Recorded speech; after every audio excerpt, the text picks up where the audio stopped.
नमस्कार दोस्तों, स्वागत है आपका SSC learning point by Singh sir. आज हम करेंगे 10 दिसंबर की शिफ्ट 3 का पेपर। ठीक है, ये 54 नंबर का पेपर है। चलिए फिर स्टार्ट करते हैं। एक प्रतियोगी परीक्षा में उत्तीर्ण लड़कों और लड़कियों का अनुपात 3:2 है। यदि एक और लड़का उत्तीर्ण होता और एक उत्तीर्ण लड़की कक्षा छोड़कर चली जाती तो उनका नया अनुपात ये हो जाता। उत्तीर्ण छात्रों का आरंभिक कुल योग कितना होगा? देखो सिंपल सी बात है, 3:2 था और 2:1 था। समझ में आ गई बात। अब क्या हुआ, एक लड़का उत्तीर्ण हो जाता और एक लड़की छोड़ के जा रही है, तो यहाँ पर लिखेंगे 1 और अब -1 हो गया। समझ में आ गई। इनका गुणा करेंगे, 3 एकम 3, 2 दूनी 4 हो गया। डिफरेंस कितने का आ रहा है इनमें? 1 का आ रहा है। यहाँ पर देखो 2 एकम 2 हो गया और 1 एकम 1 हो गया। ठीक, इन दोनों का डिफरेंस करेंगे तो -2 से माइनस बन जाएगा, क्योंकि जा रहे और आ रहे डिफरेंस देखते हैं 3 लोगों का आ रहा है, यानी 1 बराबर 3 हो गया तो 5 बराबर 15 हो गया। अगर ऐसे नहीं समझ में आया तो सिंपल तरीका देखो, 3x लिख सकते थे, 2x लिख सकते थे। अब क्या हुआ, एक लड़का और उत्तीर्ण हो जाता, लड़की चली जाती, तो अनुपात क्या हो जाता है? 2/1। गुणा करते 3 एकम 3 और 1 हो गया। यहाँ से करेंगे 2 दूनी 4x माइनस का 2 हो गया। तो देखो माइनस का 2 आता है, यहाँ पर देखो प्लस का बना है, ये इधर आएगा तो माइनस का 3 हो जाएगा, इधर जाएगा तो ये माइनस का 4 हो जाएगा, यानी कि माइनस का x बराबर माइनस का 3 हो जाएगा। यहाँ से देखो x बराबर 3 आ गया। अब टोटल 3 2 5x थे, यानी कि 5x की वैल्यू 15 हो जाएगी। अगला सवाल करते हैं।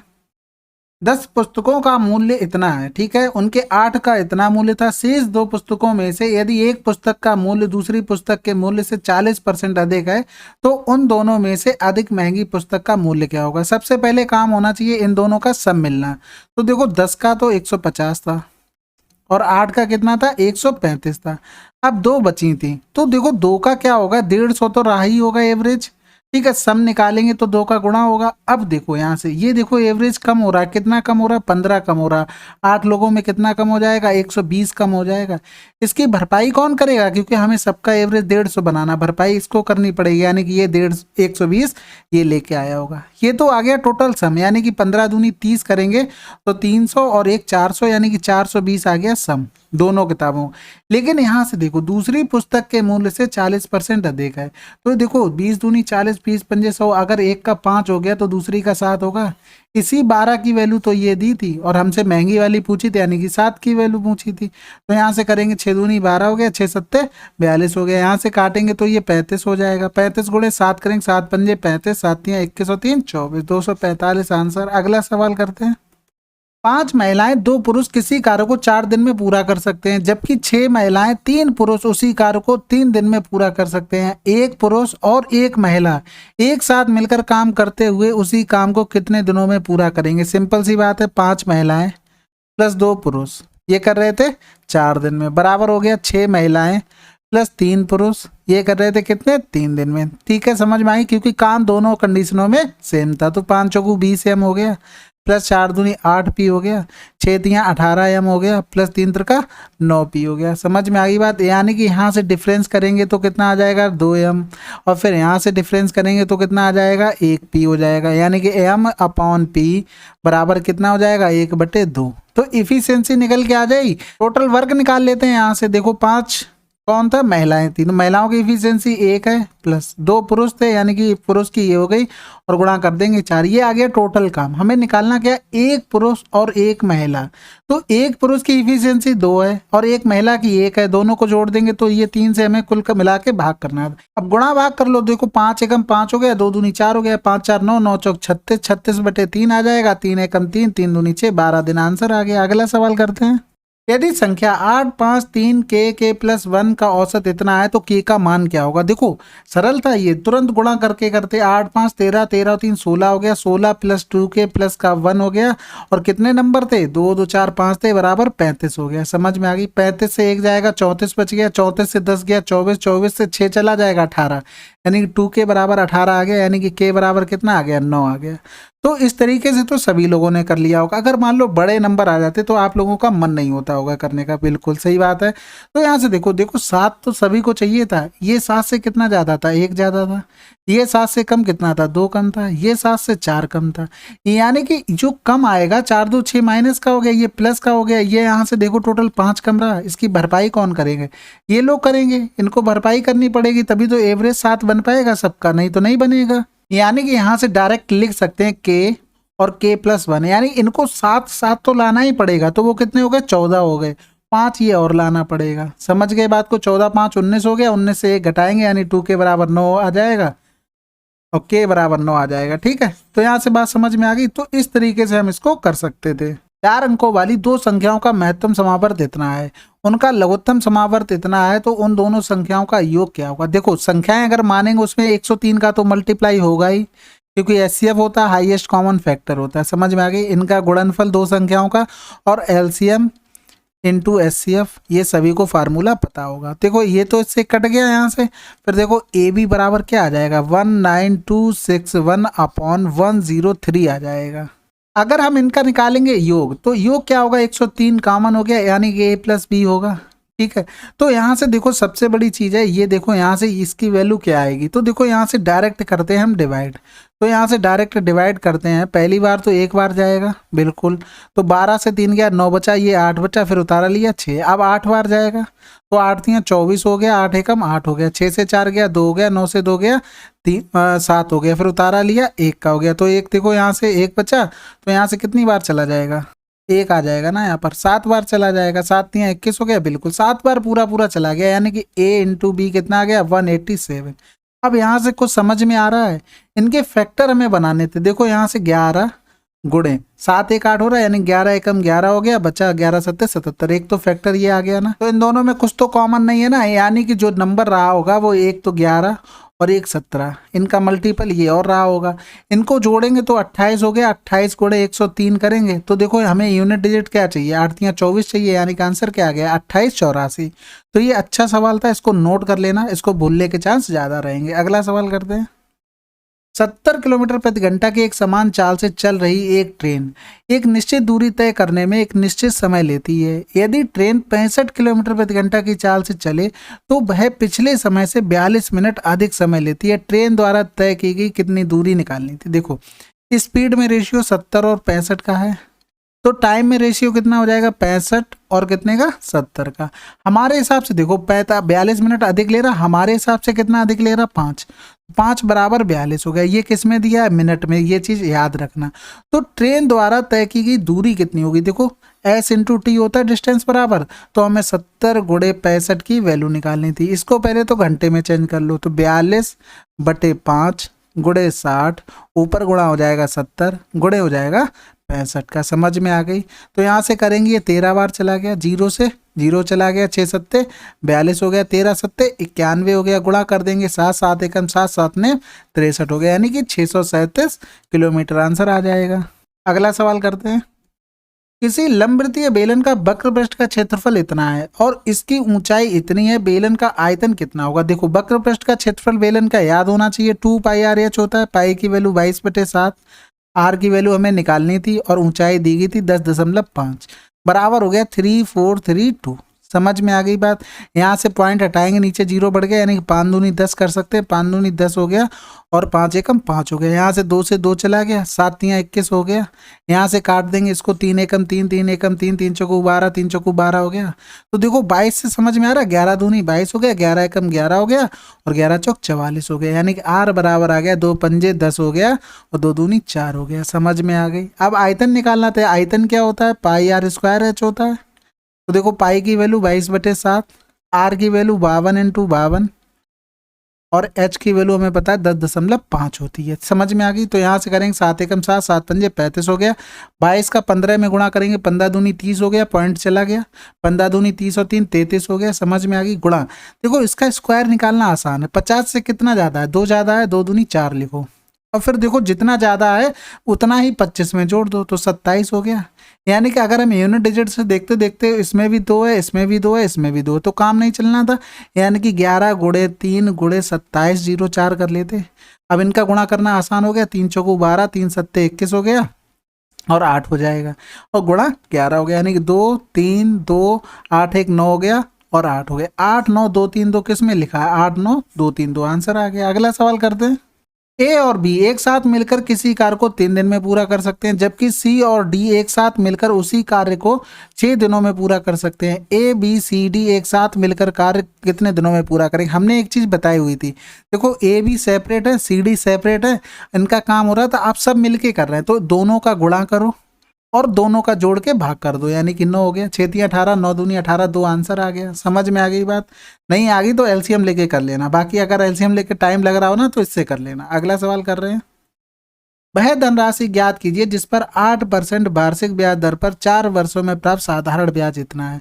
देखो अगर राशि 100 मान लो तो ब्याज कितना हो गया? 8 चौक 32 हो गया, यानी कि 32 की वैल्यू दी गई थी 2400। हमने क्या मानी थी? राशि 100 मानी थी, यानी कि 100 की वैल्यू निकालनी, यानी कि 2400 बटे 32 गुणा कर लेंगे 100 का, तो 8 चौक 32 हो गया, 8 तियां 24 हो गया, यहाँ से करेंगे ये 25 हो गया, 25 तियां 7500 आंसर आ गया। अगला सवाल, एक दुकानदार एक कंप्यूटर अपने पुराने स्टॉक को खाली करने के लिए 18% की छूट प्रदान करता है। यदि एक कंप्यूटर का अंकित मूल्य इतना है तो कंप्यूटर का विक्रय मूल्य कितना होगा? सिंपल सी बात है, 7500 तो हो गया उसका अंकित मूल्य, 18% की छूट दे रहा है, 18% की छूट दे रहा है तो 82% में बेच रहा है। समझ में आ गई बात की नहीं आई? तो देखो 75 का 82 से गुणा करना कठिन हो रहा, तो यहाँ से कर लो 25 तियां 75 और 25 चौकू 100 हो गया, यहाँ से करेंगे 2 दूनी 4 हो गया, 2 चौकू 8 हो गया, 2 एकम 2 हो गया।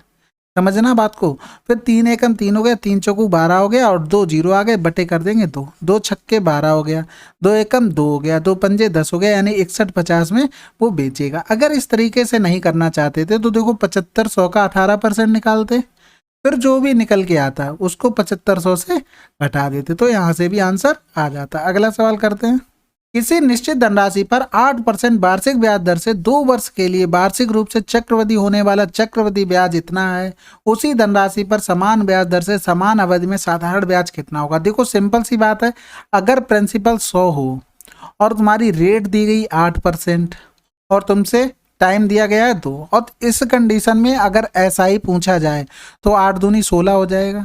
अगर तुमसे चक्रवृद्धि ब्याज पूछा जाए तो 2 साल की इफेक्टिव परसेंटेज हमने फार्मूला बताया था, इस तरीके से निकाल लिया करो। अब ये नहीं कि 8 लिखो, ऐसे करके नहीं करना। अगर इस तरीके से कर रहे हैं तो ये इसका लिखने का कोई मतलब नहीं, ओरल होना चाहिए। 8 16 हुआ, 8 64 यानी 16.64, ये ओरल आना चाहिए दिमाग में सोच के। इसकी वैल्यू दी गई थी, यानी कि 16.64 की वैल्यू हमें दी गई थी 416, हमें 16 की वैल्यू निकालनी थी, तो पॉइंट हटाएंगे 2 जीरो बढ़ गया, यहाँ से करेंगे 16 एकम 16 हो गया, 0 16 चौकू 64 हो गया।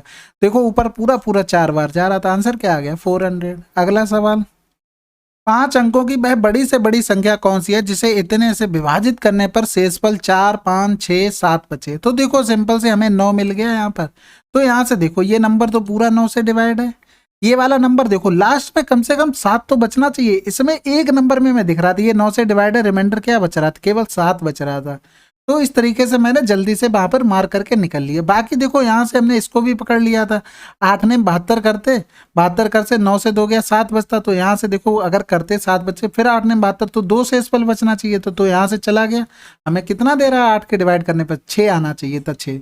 समझ में आ गई? तो इस तरीके से तुम जल्दी सॉल्व कर सकते हो। अगर नहीं करना है, कभी कभी क्या पूछ देता है कि इनका सम बताओ जो संख्या निकल के आई है, तब तुम्हें क्या करना पड़ेगा? इनका एलसीएम लेना पड़ेगा, यानी कि इनका जो एलसीएम आता है उससे बड़ी से बड़ी संख्या 5 अंकों की कौन होगी? 1 2 3 4 5 होगी।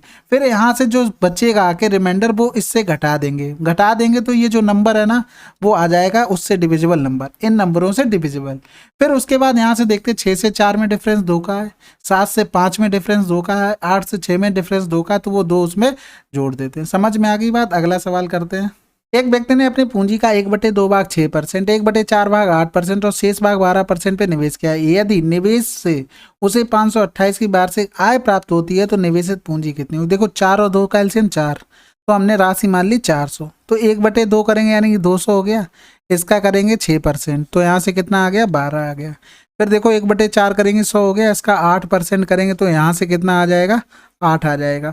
तो 12 का देखो शेष कितना बचा? 200 यहाँ से हो गया, 100 यहाँ से 300 हो गया, यानी कि 100 बचा है, इसको 12% पे दे देंगे, तो ये कितना हो गया? 12। तो हमें हमारे हिसाब से 12 12 दूनी 24 8 32 रुपए का प्रॉफिट हुआ है। तो यहाँ से देखो आय कितनी है इनकी? 28, और हमें निकालनी थी 400 की वैल्यू, बस 4 8 32 हो गया, यहाँ से 4 दूनी 8 हो गया, ये 25 हो गया, यहाँ से करेंगे तो 2 दूनी 4 हो गया, बचा कितना है 2 छक्के 12 हो गया, 2 चौकू 8 हो गया, 25 चौकू 100 हो गया, 25 छक्का 150, 150 160 हो जाएगा, यानी कि यहाँ से लगा 16, 25 दूनी 50, 50 और 10 60 हो जाएगा, यानी कि 6600 आंसर। अगला सवाल, समान धारिता वाले 3 कंटेनर अम्ल जल के मिश्रण से पूर्णतः भरे हुए हैं। इन तीनों कंटेनरों में अम्ल और जल के मिश्रणों का अनुपात क्रमशः 1:4, 3:7, 2:3।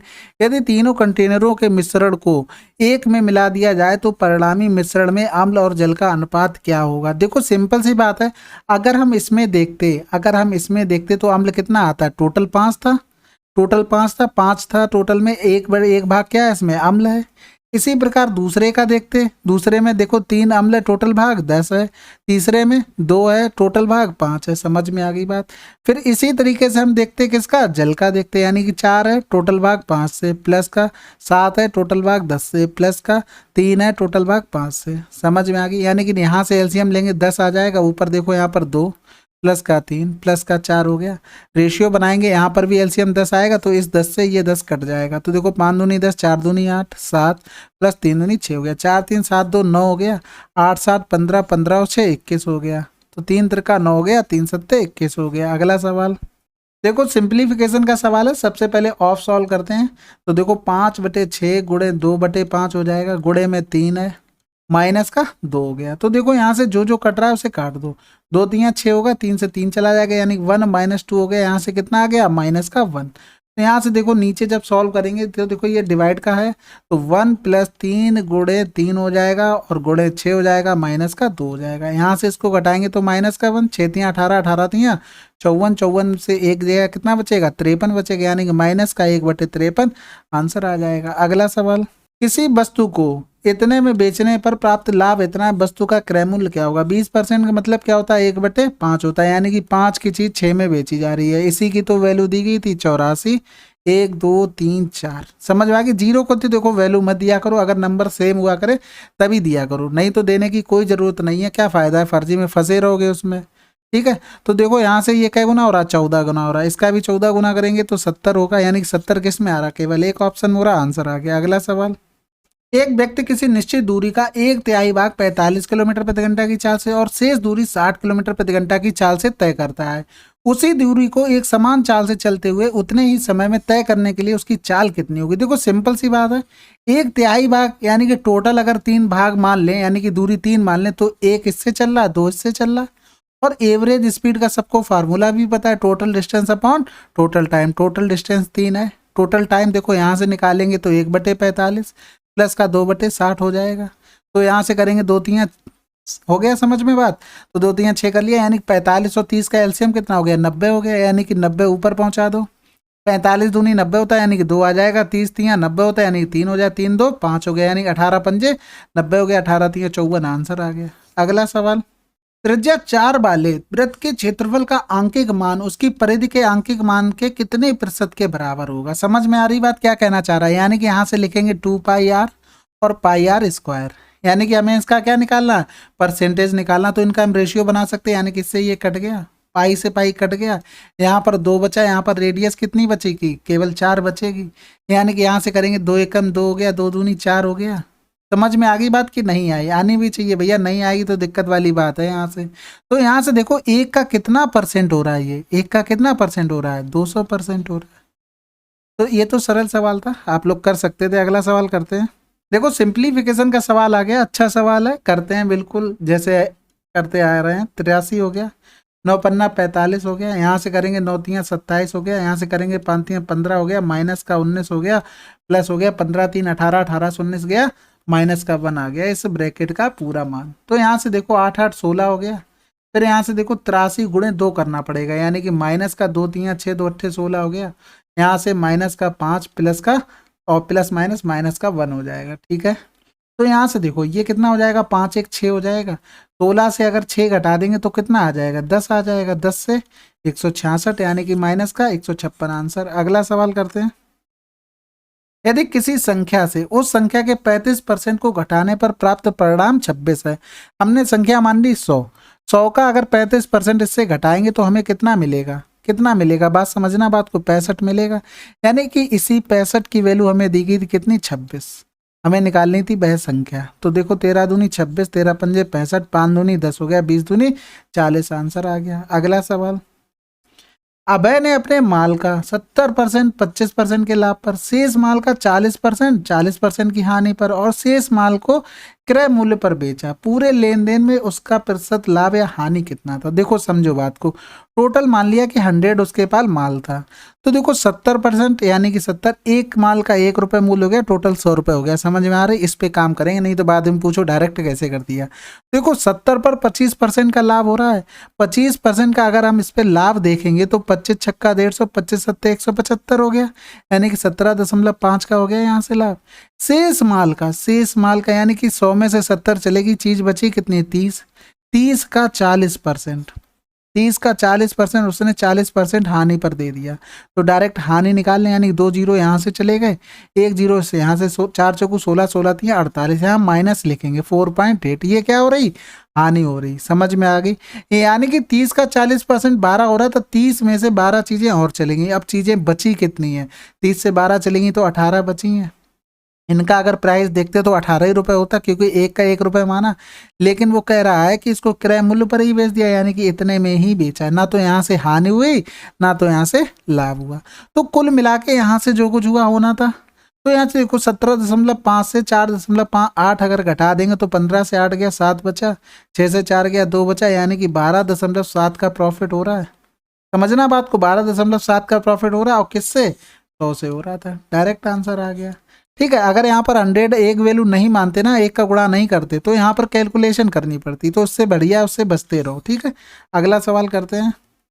रीता की बचत उसके व्यय के 20% के बराबर है। यदि उसकी आय 35% और व्यय में 38% की वृद्धि हो तो उसकी बचत पर क्या प्रभाव पड़ेगा? देखो ऐसे सवाल पिनैकल की जो परसेंटेज करवाई है ना, उसको जरूर देख लेना। जिसको अगर टाइम हो, जिसको लगता है हमारा बेसिक क्लियर नहीं, वो आराम से अभी से देखना स्टार्ट कर दे। ठीक है, तो यहाँ से देखो हमने बताया 20% के बराबर है उसकी बचत उसके व्यय के, यानी कि अगर व्यय उसका 100 है, व्यय उसका 100 है, तो इसका 20% के बराबर है, तो 20 रुपये उसकी क्या हो गई? बचत हो गई। तो ये बचत हो गई, ये उसका खर्च हो गया। तो इसका ये देखो आय कितनी रही होगी? उसकी आय 120 रही होगी। समझ में आ गई बात की नहीं आई? यहाँ से आय में 35% की वृद्धि होगी, यानी कि यहाँ से 35% लिखो। व्यय में 38% की वृद्धि होगी, 38 यहाँ से लिखो। इसका पूछा गया, इनका सबका गुणा करके लिख देते हैं, यानी कि 3800 हो गया प्लस 20x हो गया। यहाँ से करेंगे तो देखो 0 35 दूनी 70, 35 से कम 35 और 7 कितना हो गया? 42 हो गया। समझ में आ रही? यानी कि 20x। यहाँ से घटाएंगे तो 0 से 0, 12 से 8 गया 4 हो गया, यानी यहाँ से करेंगे 20 दूनी 40। आंसर क्या आ गया? x बराबर 20% आंसर आ गया। और यहाँ से एक चीज और समझ लेना, यहाँ पर बढ़ जाएगी वो इसलिए आ रहा है क्योंकि यहाँ पर प्लस का है, अगर माइनस का आता तो घट जाती। ठीक है, अगला सवाल देखते हैं। फिर पी क्यू का रेशियो दिया गया था, सिंपल है, डायरेक्ट पुट करना था, यानी कि 3 त्रिका 9 माइनस का 3 त्रिका 9 माइनस का 4 हो गया, यहाँ नीचे 9 प्लस 4 हो गया, यानी कि 9 से 4 गया 5, 5 13 अनुपात आ गया। अगला सवाल करते हैं। 1800 में 50 अनानास बेचने पर एक व्यक्ति को 10% की हानि होती। तो देखो एक अनानास का मूल्य निकाल लें यहाँ से, तो काटेंगे 5 या 15 हो गया, 5 छक्का 30, यानी कि एक अनानास अगर 36 में बेच रहे हैं ना, तो 10% की हानि हो रही है, यानी कि 90 की वैल्यू दी गई थी। हम उसका एक्चुअल प्राइस निकाल लें, यानी कि 100 की वैल्यू निकालेंगे तो 36/90 गुणे 100, तो यहाँ से देखो 9 चौक 36, यानी कि उसका एक्चुअल प्राइस है 40 रुपए, लेकिन वो 15% का लाभ चाहता है। इसका 115 निकाल लें, यहाँ से हमें प्रॉफिट मिल जाएगा। तो 20 पंजे 100 हो गया, 20 दूनी 40 हो गया, 5 दूनी 10 हो गया, 5 तियां 15, 23 दूनी 46 रुपए में अगर वो बेचेगा तो उसे प्रॉफिट होगा। कितने? एक बेचेगा। तो यहाँ से देख ले रहे हैं 552 में कितने बेचेगा उसको। तो यहाँ से देखो 2 दूनी 4, 2 तियां 6 हो गया, 2 दूनी 4 हो गया, और 2 सत्ते 14, 2 छक्के 12 हो गया, 23 एकम 23, 23 दूनी 40, यानी कि 552 में उसे 12 बेचने होंगे। अगला सवाल देखो, इसको एक तरीके से और कर सकते हैं, सिंपल समझना है इसी का तरीका, लेकिन वो जल्दी से हो जाता है। यहाँ से देखो, यहाँ से एक का मूल्य हमने निकाला था, यानी कि 1800 बटे हमने कर दिया 50, नीचे क्या लिखा? नीचे अनानास लिखे हैं, ये वैल्यू हो गई किसकी? 90 की। अब यहाँ से देखना, अब हम 115 की वैल्यू निकालें, 1800 बटे 50 हो गया, 90 नीचे आ जाएगा, 115 ऊपर चला जाएगा। अब वो कह रहा था 552 में कितने अनानास बेचे, यानी कि यहाँ पर दोनों ऊपर नीचे 552 का गुणा कर दें। अब ये जो ऊपर देखो, यहाँ पर भी प्राइस लिखा था, यहाँ पर भी प्राइस लिखा था, इसको हिलाना नहीं है। यहाँ से 552 में हमें कोई छेड़छाड़ नहीं करनी, जो भी आंसर आएगा वही आ जाएगा आंसर। तो 9 देखो यहाँ से 9 दूनी 18 हो गया, 0 से 0 कटा यानी कि 20 आ गया, 0 से 0 ये चला गया, यहाँ से काटेंगे तो 2 दूनी 4 हो गया, फिर 2 सत्ते 14 हो गया, फिर क्या हो जाएगा 2 छक्के 12 हो जाएगा, यहाँ से काटेंगे तो 5 दूनी 10 हो गया, 5 दिन हो गया, तो यहाँ से करेंगे 23 एकम 23, 23 दूनी 46 आ गया। देखो 552 में 12 बेच रहा। तो इस तरीके से इसको हैबिट में लाना है, ठीक है। तुमको इसको हैबिट में लाओगे तो क्या होगा, एक लाइन में आंसर आ जाएगा, इतना सब बकवास तुम्हें सोचने की जरूरत नहीं पड़ेगी। तो यहाँ से डायरेक्ट देखो 1800/50 किया, 90 जो हानि होती है उसको भाग कर देते। देखो करने का तरीका यही होता है, अगर तुम्हें प्रैक्टिस हो जाएगी तो तुम डायरेक्ट कैसे लिखोगे, जैसे ये लिख लिया, हानि वाला जो भी बोले वो नीचे लिख दो। अगर यहाँ प्रॉफिट भी बोलता ना तो यहाँ पर 10% अगर प्रॉफिट बोलता तो इसकी जगह 110 लिखते, समझ में आ रही। अगर यहाँ पर 15% की जगह हानि बोलता ना तो कम करके ऊपर लिखते। तो देखो प्रॉफिट वाला बोल रहा है यहाँ पर 115 हो गया, हमें कितने में चीज़ें बेचनी 552 में। अब ये वाला हमने छेड़ा क्यों नहीं, क्योंकि यहाँ पर देखो यहाँ पर भी रुपए ऊपर लिखे हुए हैं, समझ में आ गई। तो इसलिए यहाँ पर जो 552 का ऊपर नीचे गुणा किया इसको हम छेड़े ही नहीं बिल्कुल, क्योंकि हमें इसी के लिए तो निकालना था। 1800 में 50 बेच रहा था तब 90 का हुआ, हमें क्या निकालना 552 में कितने का बेचे कि हमें प्रॉफिट हो जाए। तो इस तरीके से हैबिट बना लेना। अगला सवाल, त्योहार के मौसम में एक दुकानदार 20% की छूट देता है, साथ ही वह 5000 से अधिक की खरीदारी करने वाले ग्राहकों को 5% की अतिरिक्त छूट देता है। अनुपम ने 7500 के अंकित मूल्य के सामान की खरीदारी की जिसको मिलने वाली छूट ज्ञात कीजिए। देखो सिंपल सी बात ये है कि 20% की एक छूट दे रहा, 5 की एक दे रहा, एकल छूट कितनी हो गई, एकल छूट कितनी हो गई, यहाँ से ये निकाल लो। तो 20 5 25 से 25 से क्या 24%, यानी कि हमें कुल मिलाकर 2500 का 24% निकालना। 24 पंजे 120, हासिल लगा 12, 24 सत्ते 168, 168 और 10 कितना हो गया 178 में 2 जोड़ेंगे 180 हो गया, यानी कि 1800 की छूट थी। अगला सवाल करते हैं। चलिए फिर 10 तारीख की शिफ्ट 3 आपकी कंप्लीट हो गई है। मिलते हैं अगले वीडियो में, तब तक के लिए आप लोग मन से, तन मन धन से जो भी लगा सकते हो, अच्छे से पढ़ाई करो, मेहनत करो, और उसके बाद अच्छे से जब नौकरी लग जाए अच्छे अच्छे कमेंट करना, और हो सके अगर चैनल पे आना हो तो आप लोग आ सकते हैं, बिल्कुल फ्री बिंदास आप लोगों का चैनल है, ठीक है। चलिए फिर बाय बाय।